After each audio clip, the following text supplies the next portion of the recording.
few nice pictures. This is our festival in Cornwall, some promo shots taken before. Here's the actual night. And as you can see, we brought in all different parts of the community. So that's Miss Cornwall. That's the chief executive of the particular charity that we were raising funds on behalf of that year. These individuals, you can tell, are PRs, except for the one in the middle, who's actually a lawyer. And if you get a chance, another link for you, watch this video, which is a 5-minute video, and it shows you the kind of content you want to be producing in a social media context. It's kind of telling a story, it's kind of a bit more emotional, and it's very transparent. And when you watch this video, if you get a chance, it's just a 5-minute video, and it's got all of those key messages in it that, from a PR perspective, you might be trying to get across, and it's got all of the kind of benefit for our sponsors and from the corporate side, but at the same time, it connects with the community. And if you watch it, you'll get an idea. I would put it on, but there's no broadband connection here today. So to give you a bit of a timeline and also to give you some kind of background on the results of this, the Harvest Festival was the first festival. And what happened, basically, the history behind it was that Amanda Rose, who was in London, and a couple of others, Ben Matthews, I can't name the other two, just decided to put on some kind of local tweet up, which happens all the time with Twitter. People on Twitter decide to meet up in the real world and have what they call a tweet up. And they decided to do one, and on this particular occasion they decided to raise money for a particular homeless charity in the centre of London. They kind of planned an event for 20 to 30 people, and before they knew it, they had 250 people at an event and a waiting list. So they thought, this works as an idea, and we can make a real difference to the world by doing it. So basically, on January the 8th, I think it was, all of a sudden a message came out from Amanda saying, does anybody want to do this? At the time I knew Amanda through talking to her online, and I put my hand up and said, yeah, I'll do that. Went back, told my boss that I'd said yes, but I would do it in my evenings.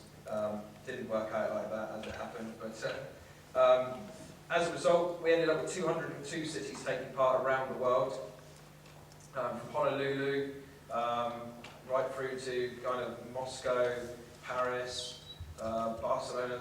There's so many different countries that take part, and this time I think it's 5 continents that are taking part. On that particular one, we raised $264,000 for charity water, impacted 17,000 people because we specifically state that the money has to be spent on specific projects in the particular countries. And this is all about that harnessing the power of the community. So the community link here, the shared characteristic, is that people wanting to do good in their own area or do good on a worldwide scale. But at the same time also bring their community together and meet people and share ideas. So in this case, there was 55 wells dug in Uganda, India and Ethiopia, and I believe, well, they certainly started the work before the end of the year. So from the actual idea, the concept, through to the event being pulled off, to the money getting to the charity, to actually something happening on the ground, all happened in less than 12 months. And over the whole of 2009, the 2 events in the end raised $750,000 and benefited over 136 different charities. So now a few rules, if you're going to go out there and try and engage a community, then these are the kind of rules as I see them.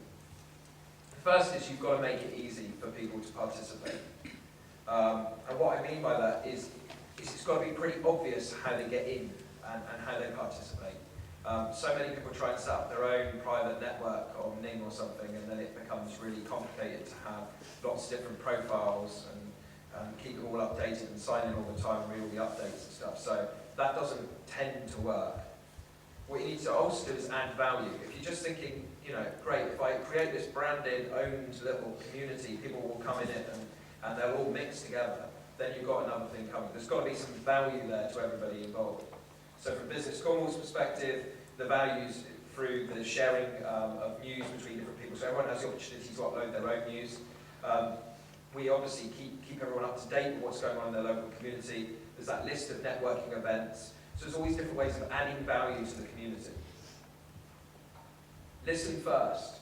The other major problem with anyone kind of going into social media is they go in there, and as I said, use it as a broadcast medium. So they go in and shout. And the best way to go and give you an example of what you need to be thinking of, social media is kind of like networking. And you probably, as a lot of your students might not have gone networking yet, but if you ever go out networking in a business context, there are these kind of people who want to stand in a corner and not talk to anyone, and they're not going to get anywhere because, you know, there's going to be one random person that might go up and talk to them, but most of the time they stand there on their own, don't make any connections, and leave the room without any kind of benefit. At the other extreme, you've got this kind of, I can only use the word dickhead, who comes in with a real sales attitude, and all he wants to do is kind of bang, bang, bang, bang, bang through as many people as he can, shaking their hands, handing out the business card, talking about himself. And he's telling you how amazing his product is from the moment you start talking to him, and he doesn't give a damn about you or your business. And then there's the kind of middle ground, and this is what you're looking for with social media. There should be that kind of trying to show an interest in people, not a fake interest, a genuine interest. Connecting with people that you're interested in and finding out about them, and creating some mutual respect. And a large part of that is about giver's gain, which is a B&I phrase, but it works very well with social media. If you give something to others, if you give something back to the community, or you give something to other individuals, you will get something back. Not in a kind of divisive way, but in a calming kind of way. So if you, when you see somebody saying, I need to find this particular service, or I need some help with this, and you help that person out, the next time you need the help, they'll pass you that reference as well, that referral, as we call it in a business context. So I know that Michael tonight has done a grand job of bringing in all sorts of different people who have helped to put on this event.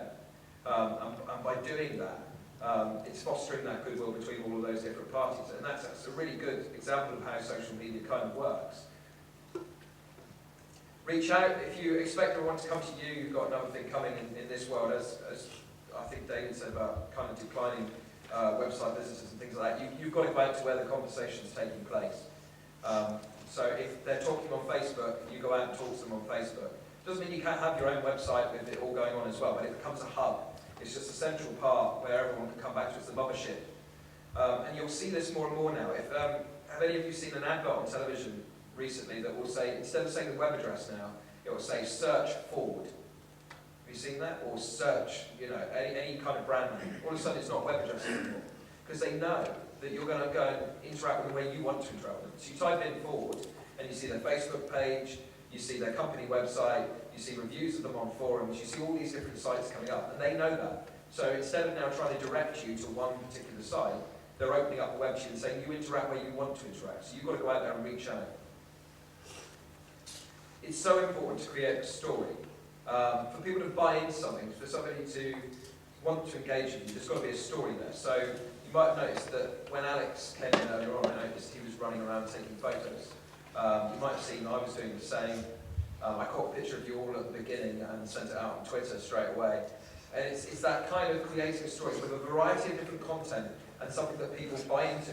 Not broadcasting in that kind of cliched way. Oh look, aren't I great, I'm speaking at a conference. It's kind of, I generally take a picture and go, Christ, this is scary, or something like that. And last week when I spoke at the Like Minds conference, I took a picture of the entire audience of 350 people shaking like a leaf.